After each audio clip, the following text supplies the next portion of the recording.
All right, most of y'all think that's a toolbox. And while that's a toolbox, also, more importantly, that's the Hillbilly internet.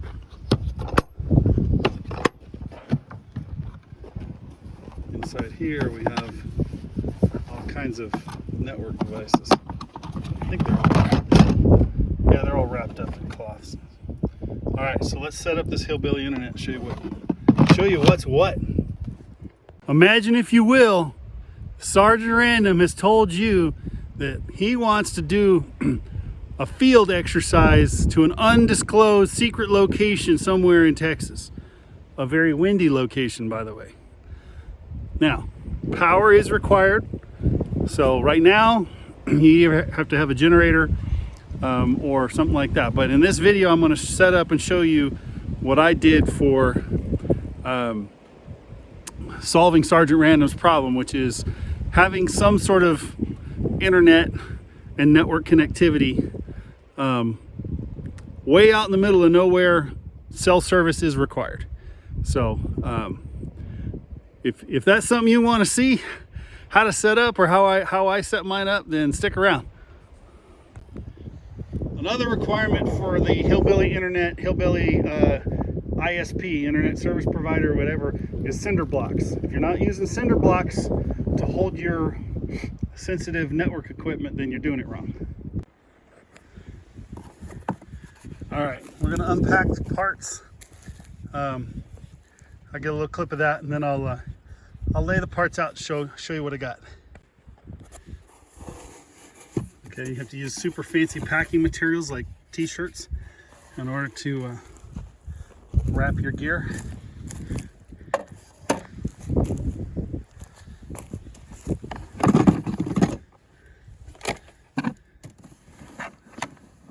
Color does not matter on the t-shirt, but the t-shirts are the requisite packing material, so just keep that in mind.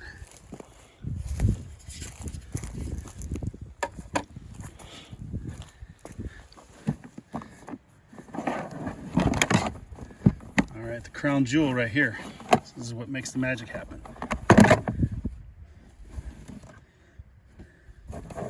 All right, what is this? This is an MG21. This is a Cisco Meraki MG21 cellular gateway.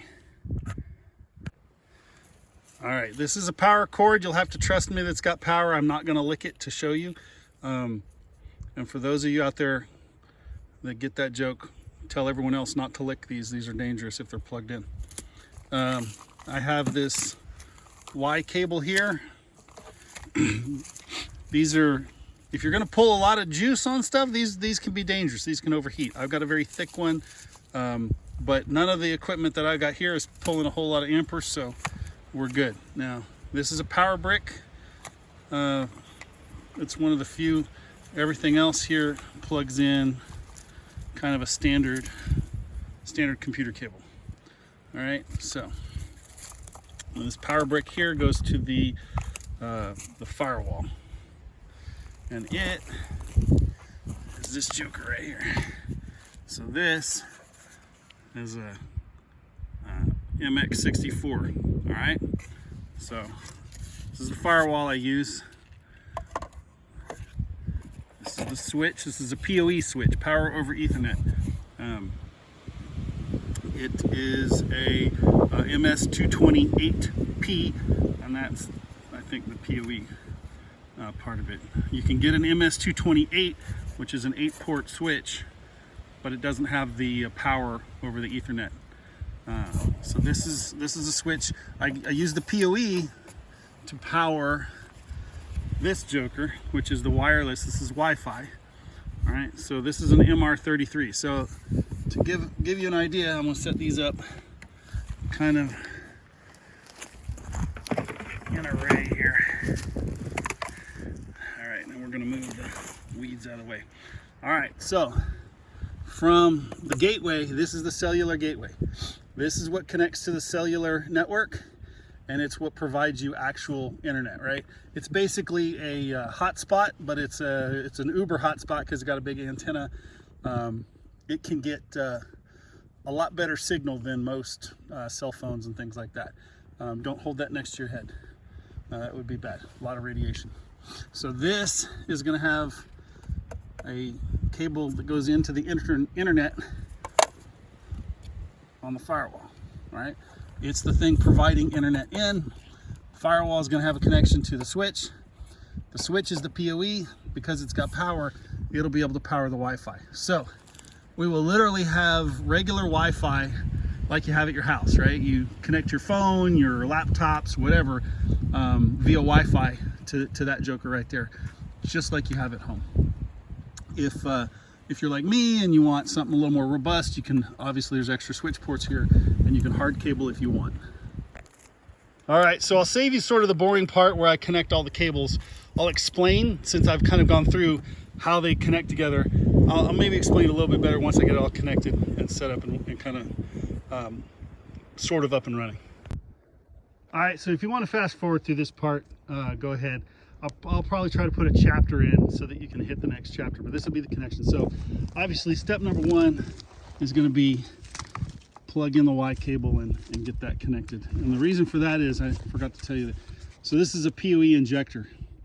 And the PoE injector connects to the gateway, the MG21, because the gateway also needs power over Ethernet to work, but it can't plug into the switch, not easily. So I just use this injector to hook it up. And the first thing I do is I get the power plugged in, and I get this PoE connector put in, and then I place the gateway, because it can take a little while for it to make a cellular connection and connect to the cell towers and get all kind of logged in or whatever. So that's step one. Let me get that done and show you where I'm at. Okay, so I'm hot here. I got power on my three-way. I've got this PoE injector plugged in. I think I do. These lights aren't lit. Maybe I just can't see them. And then I've got the one cable to the firewall there, and then I've got this cable to the appropriately mounted in a tree gateway device. So this is the proper way to mount these out in the field, some tree or other high object, not metal, and unobstructed. Again, not next to your head. Okay, I see the error of my ways. Number one, it's pretty bright out here in the sun, so it's real hard to see this. And number two, I'm wearing sunglasses, so I'm an idiot and can't see the lights. If I don't yank everything off and try to put this in the shade, let's see if we can shade this a little bit. Not great. Well, you'll just have to trust me that that light and that light are green, which means that this power brick is on and it's powering up the gateway. Let's see if I put it up here. I don't know that you seeing the lights is important. How about that for an answer? There's the firewall. Now, the firewall's got an indicator light over here that'll also be very hard to see in the bright sunlight. And then it'll have blinky lights here in a minute for networking. Our switch uses a standard connection. It's plugged in. Same thing. It'll be hard to see those lights in the sun.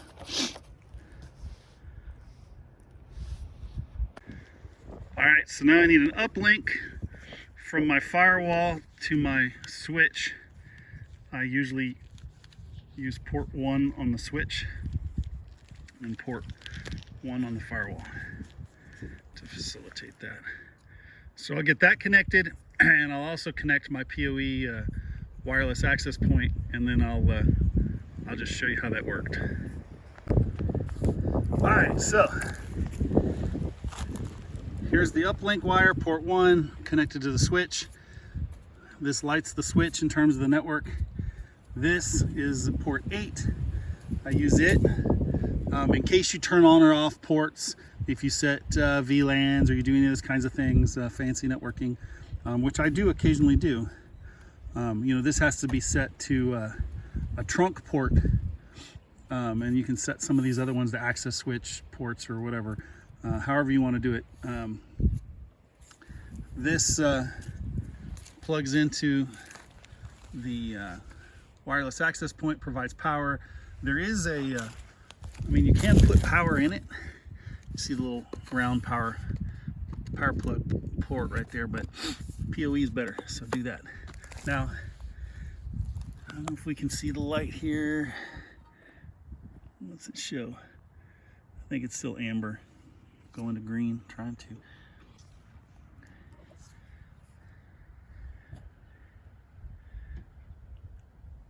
It may be lit. So now me illustrating how all of this works on a PC might be a little bit challenging, but I'll do my best. So I do have a plug that I will use, wired and wireless, to show you. A few of these lights are blinking. You can see under there some network flashing activity. Okay, and again, in the spirit of really bad ideas and trying to show you things that's difficult in the sunlight, this light here is blue, which means the gateway has connected successfully and is now providing internet to the whole system. Oh, the Hillbilly internet consumers have arrived. Hello. Yes, well, there's cables, so don't trip over the Hillbilly internet here. I don't have those failure scenarios accounted for. And well, Dad, shouldn't I get the laptop? you can get that too. Okay, I'll get both. Well, then we've got our major failure scenarios locked up in a pin right now, so they don't come trample all over this or try to scratch themselves on the blocks holding the sensitive network equipment. Don't get too close. Oh, Sorry. oh my goodness. Phone go off. Wow, lots of reflections. Yeah. Holy cow. But yes, it is connected to the Rocket Geek Wi-Fi, and you have a Wi-Fi connection. Can you surf a page? I think so. Yep. Well, we got to see what you're surfing. You didn't go to any bad sites that are... go to something... do a search. What should I search for? I don't know. Search for those pants you want. Pocket pant, I guess. That's what I'm searching. Pocket pants. Oh. Yeah, I don't. This is what came first search in Safari. Google's. Well, they're gonna think that we cached these pages. Here. Let me. Okay, now can you type on it? Barely. Pocket cargo pants. There. Bam! Look at that. Internet out here with lots of reflection, terrible video in the sunshine, but it works. So there. Also, I think they might have done. All right, so I didn't actually make good on connecting the PC to the switch in the video.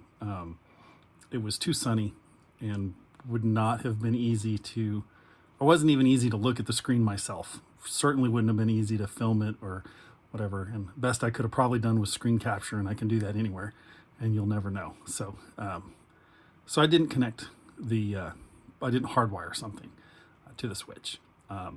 But if you like this video and you wanted to know more about the things I was doing and more of the technical parts of how I selected the pieces and their capabilities and what they do, and of course price, that is not an inexpensive setup, but it is mobile and it can be taken just about anywhere that you can get a cell signal. Does require a specific ISP provider or whatever data plan. So you have to get a, I think AT&T is the currently preferred vendor for that Meraki gateway device. It's supposed to support other, Sprint, AT&T, who else? Who am I missing here? Verizon, I don't know. There's a few vendors that it's supposed to support, but right now I think AT&T's best choice because it is the most supported and easiest to get a data plan SIM card. There's a SIM card that goes in in the gateway, just like your phone. So if you want to know more about that stuff, let me know in the comments. Give a like, do all of the YouTubey things, and I'll be sure to do more. Let you know more about that setup. Until then, we're out.